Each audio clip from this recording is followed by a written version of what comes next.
Hello दोस्तों, कैसे हैं आप सब। आज हम लोग पढ़ेंगे क्लास 10 का मैथ प्रश्नावली 4.1 का सवाल नंबर 2 सॉल्व करेंगे। इससे पहले हम लोग सवाल नंबर 1 को, जिसमें 8 प्रश्न था, उसको हम लोग सॉल्व कर चुके थे। अगर उन वीडियोस को आप नहीं देखे हैं तो हम कमेंट बॉक्स में लिंक डाल देंगे और डिस्क्रिप्शन में भी लिंक डाल देंगे, वहाँ से आप उन वीडियो को देख सकते हैं। तो आज बारी है सवाल नंबर 2 का। ठीक, कहता है निम्न स्थितियों को द्विघात समीकरणों के रूप में स्थापित कीजिए। मतलब ये जो आपको लिखा हुआ है, ये कथन जो दिया हुआ है भाषा के रूप में, आपको कहता है कि इसको आप द्विघात समीकरण के रूप में लिखिए। इसमें 4-5 सवाल है, तो हम एक एक करके बारी बारी से बनाते हैं और आप ध्यान से देखिएगा तो आपको सारी बातें समझ में आ जाएगी। शुरुआत करते हैं। कहता है कि एक आयताकार भूखंड का क्षेत्रफल 528 मीटर स्क्वायर है। क्षेत्र की लंबाई मीटरों में, चौड़ाई के 2 गुने से 1 अधिक है। हमें भूखंड की लंबाई और चौड़ाई ज्ञात करनी है। तो यहाँ पे हमको ज्ञात नहीं करना है, लंबाई चौड़ाई ज्ञात नहीं करना है। वैसे हम लोग कर सकते हैं लेकिन करना नहीं है। आपको क्या करना है, सिर्फ इसका समीकरण लिख देना है, मतलब द्विघात समीकरण लिख देना है। तो लिखते हैं हम लोग।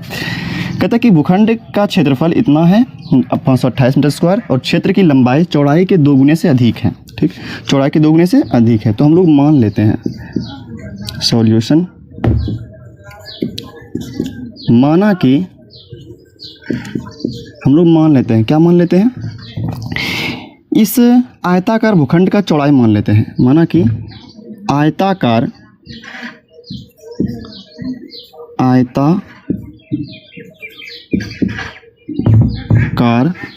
भूखंड की चौड़ाई,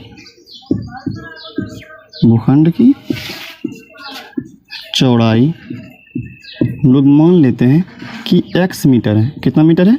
x मीटर है। ठीक, क्या मान लिए? माना कि आयताकार भूखंड की चौड़ाई कितना है? x मीटर है। ठीक, मान लिए इतना सा। अच्छा, लंबाई के बारे में क्या दिया हुआ है आपको? लंबाई के बारे में क्या दिया हुआ है देखिए। तो कहता है कि लंबाई जो है, ये जो लंबाई है वो कहता है चौड़ाई के 2 गुने से 1 अधिक है। लंबाई क्या दिया हुआ आपको? चौड़ाई के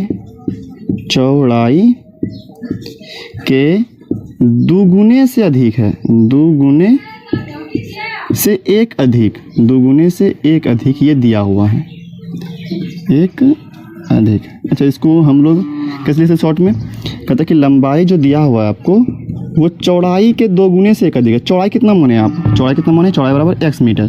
तो x मीटर लिखते हैं। लेकिन कहता है कि चौड़ाई के 2 गुने, चौड़ाई x था, चौड़ाई x माने थे, तो चौड़ाई के 2 गुने से, तो 2 से गुना कर देंगे हम लोग। कहता है 1 अधिक है, मतलब 1 ज़्यादा है, तो 1 जोड़ दीजिए आप। समझिए अच्छा से, इसको लेकिन समझिए। कहता है कि यहाँ पे पढ़िए आप। कहता है लंबाई जो है वो चौड़ाई के 2 गुने से 1 अधिक है। चौड़ाई के 2 गुने से 1 अधिक है भाई। ठीक, लंबाई क्या हो जाएगा? चौड़ाई का 2 गुना, तो चौड़ाई कितना था आपका x, तो इसका 2 गुना, तो इसका 2 गुना कर दिया हम लोग। कहता है 1 अधिक, तो हम लोग क्या कर दिए? 1 जोड़ भी दिए। ठीक, तो ये क्या हो गया? चौड़ाई के से 1 अधिक हो गया। चौड़ाई के 2 गुने से 1 अधिक हो गया। ठीक, ये हो गया। अब लिखेंगे हम लोग। अब कहते हैं क्षेत्रफल भी दिया हुआ है ना। क्या दिया हुआ है? क्षेत्रफल दिया हुआ है 528 मीटर स्क्वायर दिया हुआ है। तो हम लोग जानते हैं, सूत्र जानते हैं। क्षेत्रफल बराबर क्या होता है कि अगर आयताकार है तो आयताकार क्षेत्रफल क्या होता है? तो होता है लंबाई गुना चौड़ाई। क्या होता है? लंबाई गुना चौड़ाई। तो हम यहाँ पे लिख देते हैं क्षेत्रफल बराबर क्या होता है? लंबाई गुना चौड़ाई। या तो हम जानते हैं, यहाँ पे ऐसे लिख सकते हैं हम लोग कि हम जानते हैं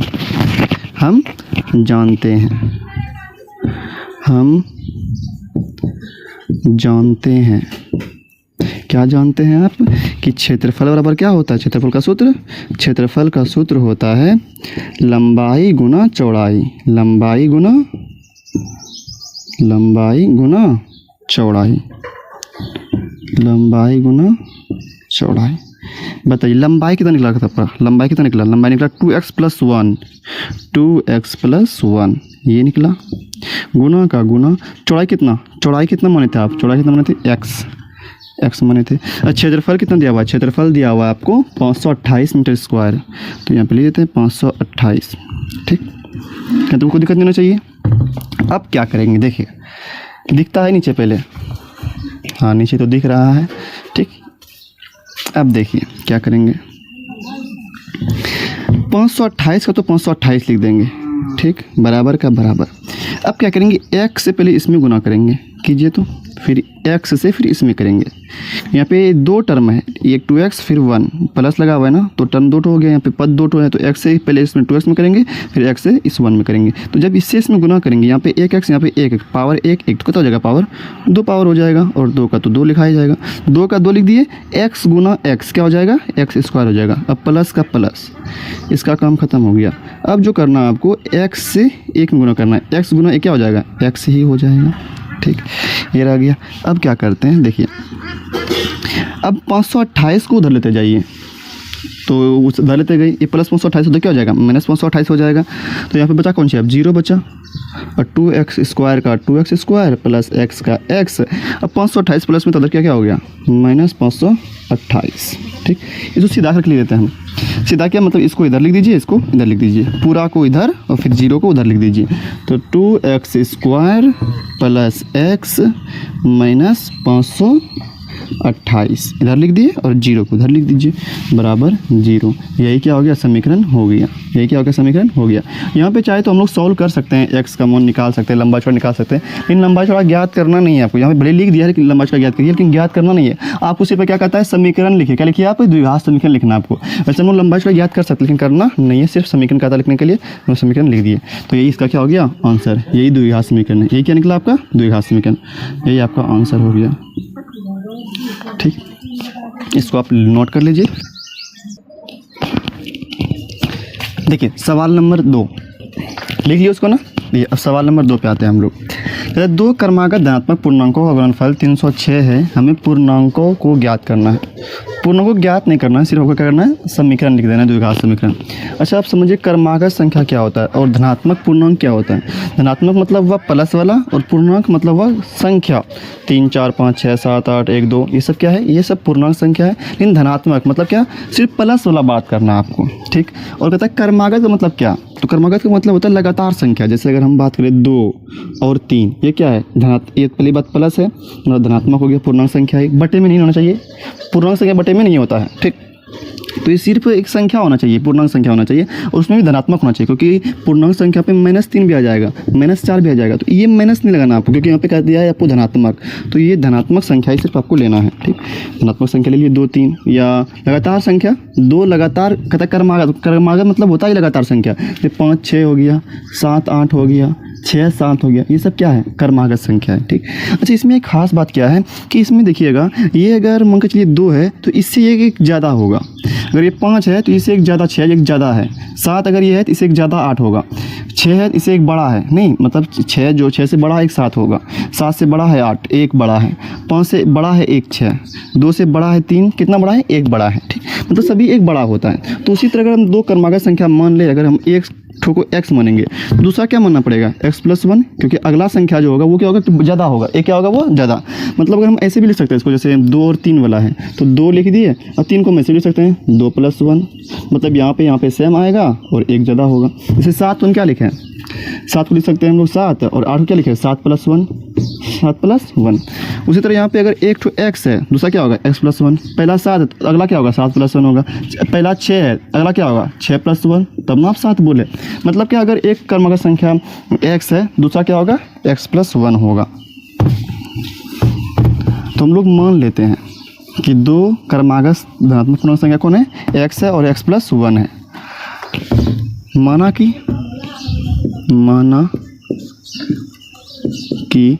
2 क्रमागत धनात्मक पूर्णांक संख्या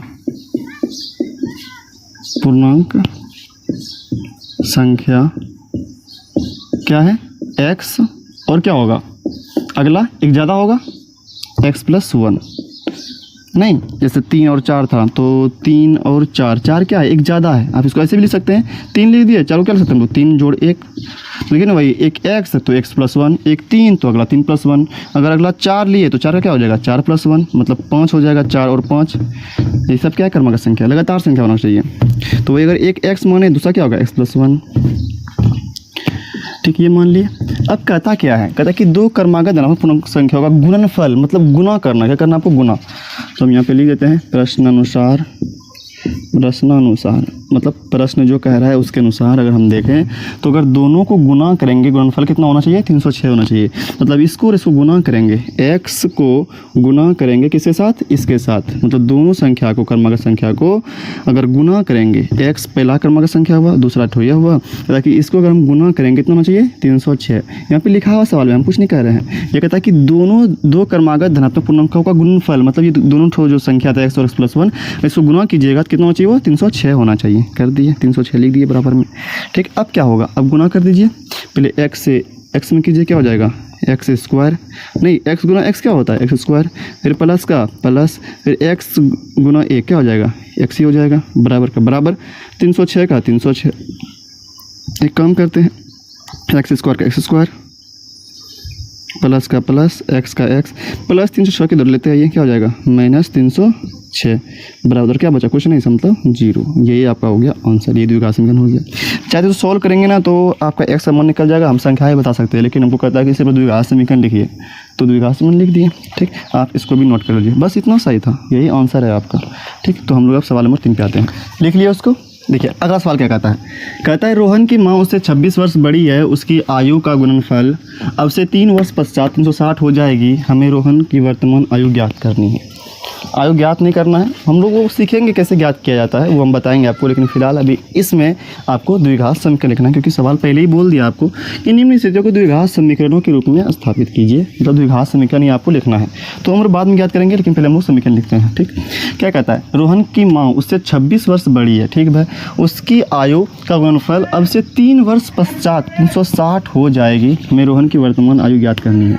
हम मान लेते हैं इसमें भी सॉल्यूशन क्या निकालना, कैसे निकालना है, रोहन की वर्तमान आयु, नहीं तो मान लेते हैं, माना कि रोहन की वर्तमान आयु x वर्ष है, माना कि रोहन की वर्तमान आयु, रोहन का वर्तमान आयु, रोहन का वर्तमान आयु कितना वर्ष है, x वर्ष है, x साल है। ठीक, अच्छा बताइए, x वर्ष है, अच्छा रोहन की माँ का आयु का वर्तमान आयु x वर्ष है, कितना है, x वर्ष, बराबर x वर्ष ले लेते हैं, बराबर x वर्ष।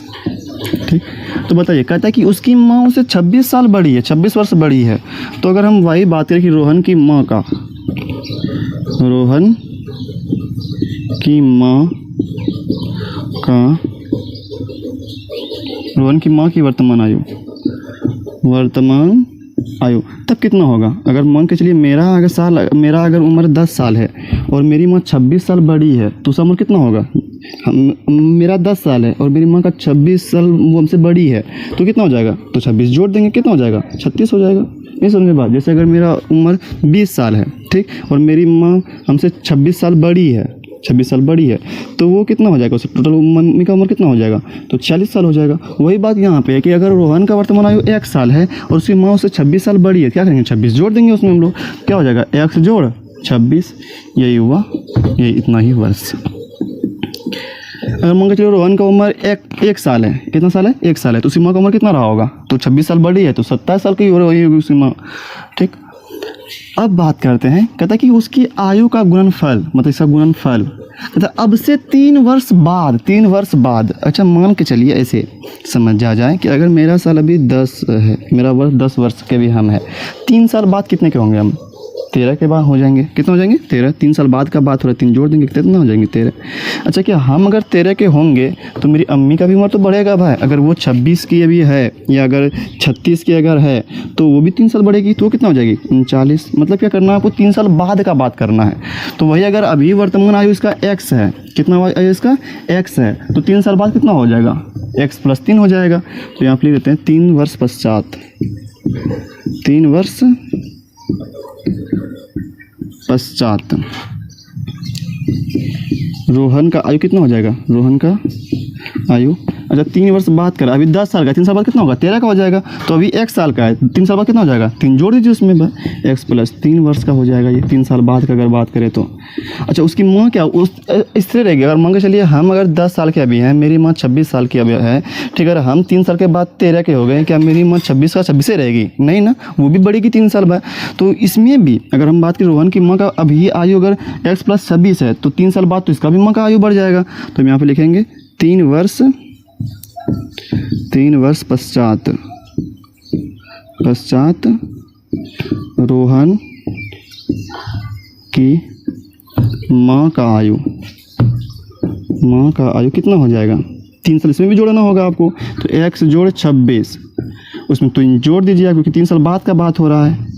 अच्छा बताइए 3 अगर जोड़ेंगे तो क्या हो जाएगा? x जोड़ 26 3 कितना हो जाएगा? 29। ये हुआ। तो कहता है कि सवाल कहता है उसकी आयु का गुणनफल करना है, मतलब उम्र का गुणनफल करना है, लेकिन अब से 3 वर्ष बाद वाला उम्र गुणा करना है। तो बताइए अब ये वर्तमान में इतना है, लेकिन ये वाला गुणा नहीं करना आपको। क्या कहता है सवाल? कहता है 3 वर्ष बाद वाला गुणन करना है, उसका गुणन करना है। तो 3 साल बाद वाला कौन उम्र होगा? x + 3 और x + 29। तो यहाँ पे लिखेंगे अब प्रश्नानुसार क्या कहता है प्रश्न? 3 साल बाद वाला अगर उम्र दोनों का गुणन करें तो कितना हो जाएगा? 360 हो जाएगा। उसकी आयु का गुणनफल अब से 3 वर्ष बाद 360 हो जाएगी। तो पहले दोनों का गुणन कर देते हैं हम लोग भाई। तो ये उम्र गुणा नहीं करना, क्योंकि यहाँ पे सवाल में कह रहा है 3 साल बाद उम्र गुणा करना है। तो 3 साल बाद उम्र ये वाला है, उम्र ये और ये गुणा कर देते हैं। x + 3 गुना कितना? x + 29 कितना अगर गुना करेंगे कितना हो जाएगा? 360 हो जाएगा। 360 लिख देते हैं यहाँ पे। बीच में कुछ नहीं, मतलब कौन सी गुना है क्या? बीच में कुछ नहीं, इसका मतलब गुना। ठीक, अब गुना कर दीजिए। पहले x इसमें कीजिए, x में, तो x गुना x क्या हो जाएगा? x²। फिर x से 29 में कीजिए, कितना हो जाएगा? 29x। फिर अब 3 से x में कीजिए, कितना हो जाएगा? 3x। अब 29 में 3 से कीजिए तो कितना हो जाएगा? 30 × 90 87। कितना हो जाएगा? 87 हो जाएगा। 9 × 27, 3 2 6 6 2 8, 87 हो गया। तो यहाँ पर देते 87 बराबर कितना होता है? 360। एक काम करते, सोल्व कर लेते इसको।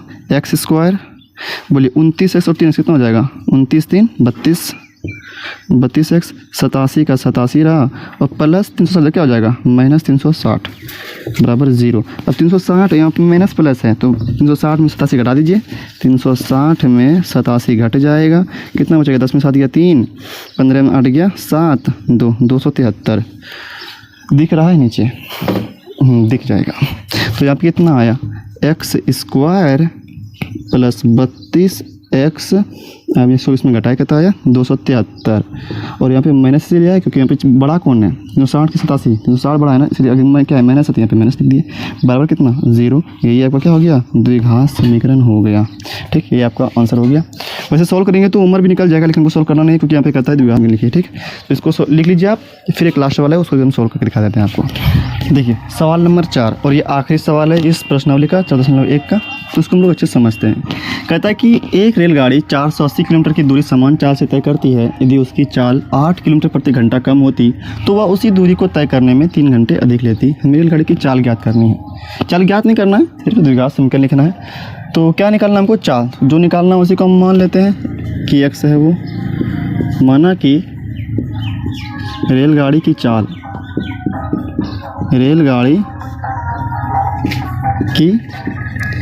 कितना है?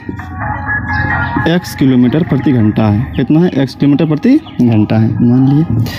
अच्छा कितना दूरी तय करना आपको? 480 किलोमीटर दूरी तय करना आपको। तो 480 किलोमीटर दूरी तय करने में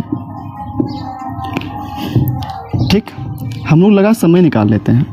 लगा समय, आपको सूत्र पता होगा। समय बराबर क्या होता है? दूरी बटे चाल। क्या होता है? समय बराबर दूरी बटे चाल होता है। समय का सूत्र क्या होता है? दूरी बटे चाल। पढ़े होंगे आप। चाल बराबर होता है दूरी बटे समय, लेकिन समय बराबर क्या होता है? दूरी बटे चाल होता है। तो बताइए कितना दूरी तय करना है आपको? दूरी तय करना है आपको 480 करना है, तो 480 करना है। ठीक है, और कितना चाल से करना है आपको? x किलोमीटर से। तो नीचे में लिख देते हैं x।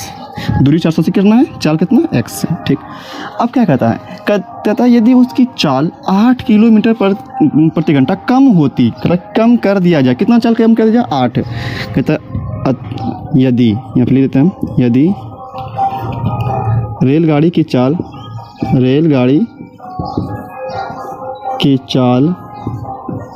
कितना कम होता? 8 किलोमीटर प्रति घंटा कम होता।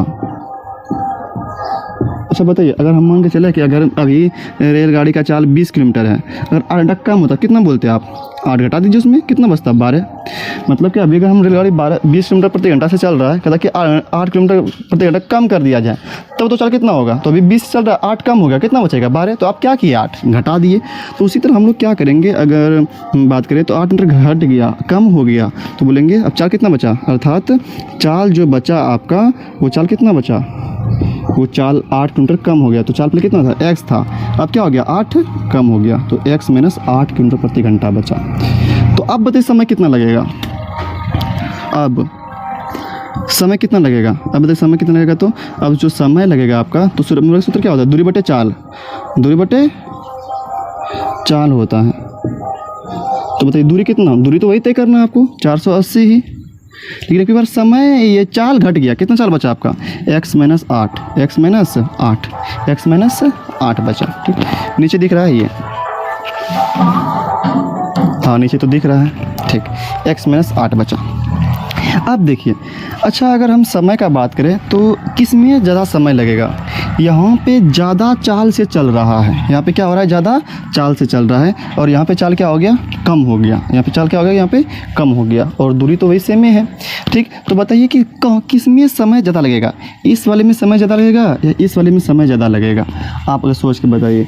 और कहता भी क्या है? कहता है यहाँ पे सवाल में कहता है कि यदि 8 किलोमीटर प्रति घंटा कम होती है तो वह उसी दूरी को तय करने में 3 घंटा अधिक लेगा। क्या कहता है? 3 घंटा अधिक समय लेता है। कहता कि अगर चाल कम हो गया, कितना चाल क्या हो गया? इसका चाल कम हो गया, अच्छा जाहिर सी बात है, पहले रफ्तार ज़्यादा था, पहले रफ्तार क्या था? ज़्यादा था, तो तुरंत पहुंच गया, वो दरबट मार के पहुंच गया, तुरंत पहुंच गया। मतलब अगर चाल उसका कम कर दे, आराम आराम से चलने लगे ट्रेन, तो वो क्या होगा? ज़्यादा समय लेगा। तो वही कहता है कि पहले चाल था x किलोमीटर, तो बहुत रफ्तार से पहुंच गया वो, लेकिन अब कहते चाल उसका घट गया 8 किलोमीटर, तो अब क्या होगा? उसका रफ्तार घट गया। तो अच्छा बताओ, रफ्तार अगर घट गया तो वो समय क्या लेगा? ज़्यादा लेगा। तो वही कहता है समय ज़्यादा लेता है। कितना समय ज़्यादा लेता है वो? 3 घंटा समय वो अधिक लेता है। क्या लेता है? समय वो 3 घंटा अधिक लेता है। अच्छा बताइए, कौन सा चाल में वो सबसे जल्दी पहुँचेगा? देखिए, तो जिसमें चाल ज़्यादा होगा, क्योंकि दूरी समान है, 480 है, तो दूरी जिस समान है, तो जिसका चाल ज़्यादा होगा वो रेलगाड़ी जल्दी पहुंचेगा, उसमें समय कम लगेगा। और जिस रेलगाड़ी का चाल कम होगा वो क्या होगा? समय ज़्यादा लेगा। इसका मतलब ये वाला इसमें का कम चाल है, तो ये वाला समय क्या लेगा? ज़्यादा लेगा, और ये वाला का ज़्यादा चाल है, इसे क्या लेगा? कम लेगा। मतलब ये समय ज़्यादा लेगा, ये बड़ा समय लेगा, और ये क्या लेगा? छोटा समय। अच्छा बताओ, अंतर कितना का है? अंतर कितना का है? 3 घंटा का। अंतर कितना का घंटा है? 3 घंटा। अच्छा मान के चलिए, कहता है कि अगर ऐसे एग्जांपल के तौर पे लेते हैं कि अगर मान के चलिए, अगर ये जो चलता है ना, ये इसका अगर मान के चलिए 8 घंटा में पहुंचाता है, कितना घंटा पहुंचाता है? ये समय लिया 8, मान के चलते हैं ये समय लिया 8 घंटा, कितना समय लिया? ये 8 घंटा लिया। तो कहता है कि ये जो लेगा समय ना, वो 3 घंटा अधिक लेगा। कितना लेगा? 3 घंटा अधिक लेगा ये। तो इसका कितना समय हो जाएगा? 8 3 11 घंटा। बात समझे? 8 3 क्या हो जाएगा? 11 घंटा।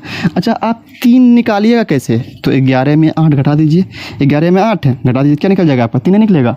तो हम क्या करें, अगर ये बड़ा समय में छोटा समय घटा दें तो आपको अंतर क्या निकल जाएगा? 3 घंटा। तो वही करना हम सबको। हमको क्या करेंगे, हम लोग बड़ा समय में, किस समय में? बड़ा समय में छोटा समय घटा देंगे। अगर छोटा समय घटा देंगे क्या निकल जाएगा? अंतर 3 निकल जाएगा। वैसे आपको एग्जांपल समझाएं कि यहाँ पे अगर मान के चलिए, अगर अधिक चाल है, उसका x चाल है, अगर 8 घंटा समय ले रहा है, तो कहता है कि अगर उसका 8 किलोमीटर प्रति घंटा ये कम कर दें, या उसका एग्जांपल लेते हैं, 8 को छोड़िए 10 लेते हैं, सबसे अच्छा 10 लेते हैं यहाँ पे भाई। 10 अगर ये ले रहा है, x चाल से चला, लेकिन अब कहता है कि उसका चाल हम कम कर दिए, कुछ चाल कम कर दिए, 8 किलोमीटर कम हो गया। तो बताइए कि वो कहता है कि अगर चाल कम कर दें तब वो समय ज़्यादा लेगा। जाहिर सी बात है भाई, अगर अभी 10 से चल रहा है, उसका चाल कम कर देंगे तो उसका रफ्तार घट गया, तो धीरे धीरे पहुँचेगा, वो समय ज़्यादा लेगा। तो वही कहता है कि समय ज़्यादा जो लेता है वो 3 घंटा ज़्यादा लेता है। तो पहले 10 ले रहा था, अब 3 घंटा ज़्यादा ले रहा था, अब कितना लेगा? वो 13 घंटा लेगा। लेकिन अगर अंतर पूछे कितना अंतर होगा बताओ तो? 10 13 में 10 घटा दीजिए, कितना अंतर हुआ? 3 घंटा का अंतर है। 3 घंटा का कौन सी है? अंतर है। तो कैसे निकालिएगा आप? 3 कैसे निकालिएगा? इस 13 में से 10 घटा दीजिए, 3 निकल जाएगा। मतलब बड़ा समय में छोटा समय घटा दीजिए। तो हम क्या लिख सकते हैं यहाँ पे? बड़ा समय में अगर छोटा समय घटा दें, बड़ा समय में क्या करें? अगर हम छोटा समय घटा दें, अब बड़ा समय ये वाला होगा और छोटा समय ये वाला होगा, क्योंकि ये इसमें क्या होता है, ये आराम से, चाल कम है तो ये आराम से पहुँचेगा। ये बड़ा समय ले, बहुत ज़्यादा समय लेगा ये, और ये क्या लगेगा, कम समय। बड़ा समय में छोटा समय अगर घटा दे तो अंतर कितना होगा इसका, 3 घंटा का, क्योंकि 10 मिनट घटा, 13 में 10 घटे, कितना बचेगा, 3 घंटा बचेगा, 3। यही समझाना था। अब अच्छा बताइए तो बड़ा समय कौन है आपका, बड़ा समय ये वाला है, कितना है, 480 बटे x minus 8, x minus 8 minus छोटा समय कौन है आपका, 480 बटे कितना, x बराबर कितना, 3। ये हो गया। अब इसको हम लोग सॉल्व करते हैं, आपका समीकरण निकल जाएगा, फिर आंसर आ गया आपका। यही मेन बात समझना था कि बड़ा समय में अगर छोटा समय घटाएंगे तो क्या हो जाएगा, अंतर 3 घंटा का निकलेगा।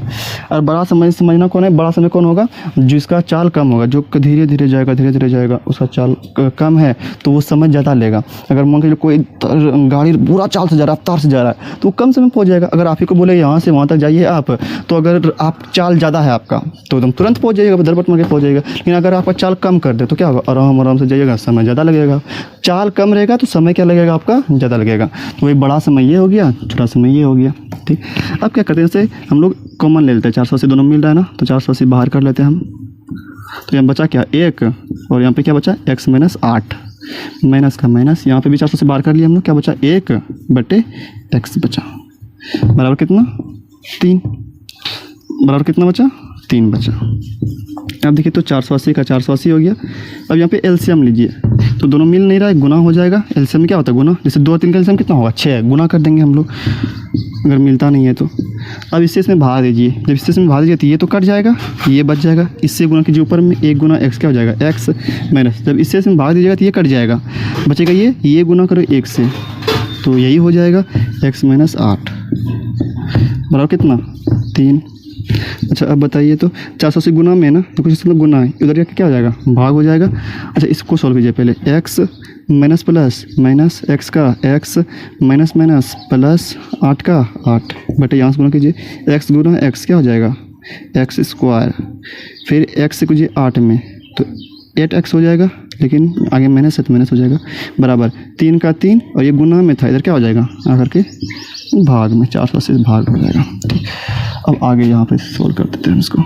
गुना नहीं गुना कीजिए तो 3 गुना पूरे से 3 से गुना कीजिए, तो ये 3 गुना x स्क्वायर क्या हो जाएगा, 3x स्क्वायर, फिर माइनस का माइनस, फिर 3 से इसमें भी होगा, 3 अठे 24, x का x बराबर।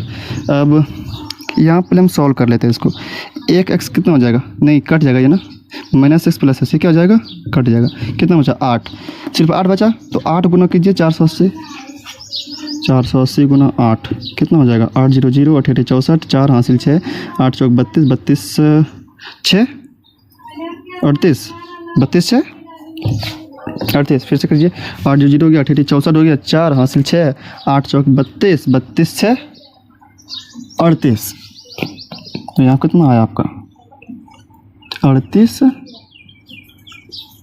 4 0। एक काम करते हैं, इसको आप इधर लेते आइए, 3x square minus 24x plus फिर क्या हो जाएगा, माइनस 38 40 बराबर कितना, 0। ये कटेगा, ये कटेगा, 3 से भागेगा, इसमें 3 1 कट गया, फिर 8 3 दूनी 6 उतरा, 2 0 में 4, 3 8 24 कट गया, उधर 0 तो यहाँ पे 0, 1280 बार में कट जाएगा 3 से, तो 3 से इसमें भाग दीजिए, कट जाएगा, x स्क्वायर बचा, फिर यहाँ पे एक 3 से कटा दीजिए, कितना आएगा 8 बार में 8x, फिर इसमें भाग दीजिए, तो कितना खाएगा 1280, और 3 में सभी मतलब 3 3 से भाग दीजिए, इधर 3 से भाग देंगे क्या हो जाएगा, 0 ही हो जाएगा। तो ये आपको क्या हो गया, आंसर हो गया x square minus 8x minus 1280। यही आपका चौथा सवाल था, और बहुत ही अच्छा सा सवाल है। तो हमको यहाँ पे सिर्फ समीकरण लिखना था, सॉल्व करने का तरीका भी आसान है इसका, यहाँ समीकरण बना लिया तो आप सॉल्व भी आसानी कर सकते हैं, लेकिन हमको कहा कि सिर्फ द्विघात समीकरण लिखे, तो ये द्विघात समीकरण, ठीक है। तो आपका ये प्रश्नावली 4.1 खत्म हो गया। अब हम लोग कल से 4.2 के बारे में पढ़ेंगे और अच्छे सवाल सबको सॉल्व करेंगे, ठीक। उम्मीद करते हैं आपको वीडियो पसंद आया होगा। वीडियो पसंद आया हो तो वीडियो को लाइक करिए, चैनल को सब्सक्राइब करिए। फिर मिलते हैं हम लोग अगली वीडियो में।